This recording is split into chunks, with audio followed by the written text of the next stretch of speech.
Hello दोस्तों, स्वागत है आपका मेरा इस यूट्यूब चैनल पे।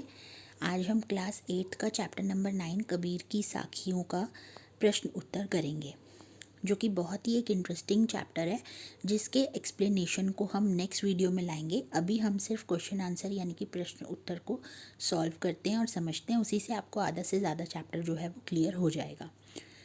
तो एंड तक आप हमारे इस वीडियो में बने रहिएगा हमारे साथ। तो स्टार्ट करते हैं। प्रश्न 1, तलवार का महत्व होता है, म्यान का नहीं। उक्त उदाहरण से कबीर क्या कहना चाहते हैं, इसे आप स्पष्ट कीजिए।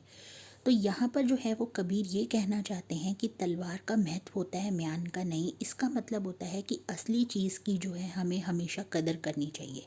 किसी भी मनुष्य की पहचान जो होता है उसका ज्ञान से करनी चाहिए, उसकी जाति के आधार पर नहीं करनी चाहिए कि ये इंसान इस जाति का है तो इसका जो नेचर होगा या इसका जो व्यवहार होगा वो इस तरीके का होगा। हमें ऐसा नहीं सोचना चाहिए। मनुष्य के ज्ञान को हमेशा हमें महत्व देना चाहिए कि उसके अंदर कितना ज्ञान है।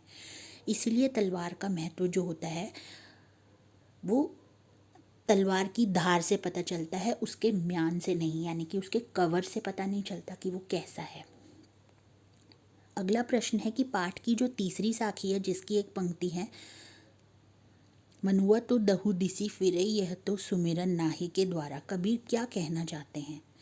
इसमें वो ये कहना चाहते हैं, इस पंक्ति के द्वारा कबीर दास जी ये कहना चाहते हैं कि ईश्वर की जो भक्ति है उसके लिए मन को एकाग्रचित करना बहुत ज़रूरी होता है। केवल हम लोग माला लेकर बैठ जाते हैं और मुंह में राम नाम जपते रहते हैं या उससे कुछ भी नाम लेते रहते हैं तो उससे ईश्वर की प्राप्ति नहीं हो सकती है, यदि हमारा मन जो है वो चारों ओर भटक रहा है। तो यदि मन जो है वो चारों ओर भटक रहा है और मुख से हरि का नाम ले रहे हैं तो वह सच्ची भक्ति नहीं है, ऐसा कबीर दास जी ने बताया है। प्रश्न तीसरा है कि कबीर दास जो है वो घास की निंदा करने से क्यों मना करते हैं, पढ़े हुए दोहे के आधार पर स्पष्ट कीजिए। तो कबीर दास जी जो है वो घास की निंदा करने से इसलिए मना करते हैं क्योंकि किसी को भी छोटा समझकर हमें खुद पर घमंड नहीं करना चाहिए।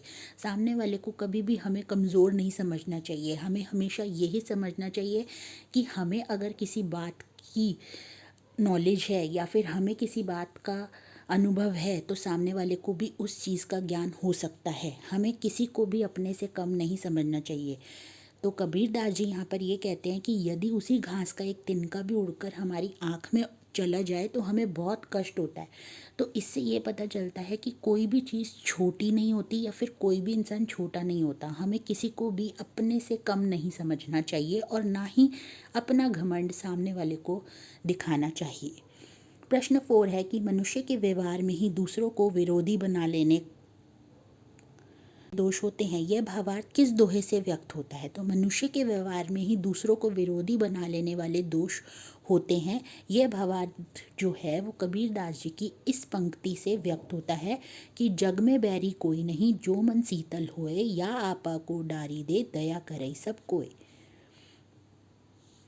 अगला है प्रश्न, या आपा को डारी दे, दया करे सब कोय, ऐसी बानी बोलिए मन का आपा खोए। इन दोनों पंक्तियों में आपा को छोड़ देने या खो देने की बात की गई है।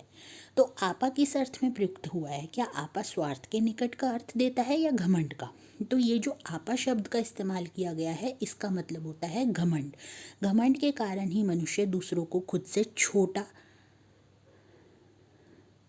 समझता है। हम सामने वाले को अपना घमंड दिखाते हैं, हम ये दिखाते हैं कि हमें बहुत ज़्यादा ज्ञान है, तुम्हें किसी बात की कोई समझ नहीं है।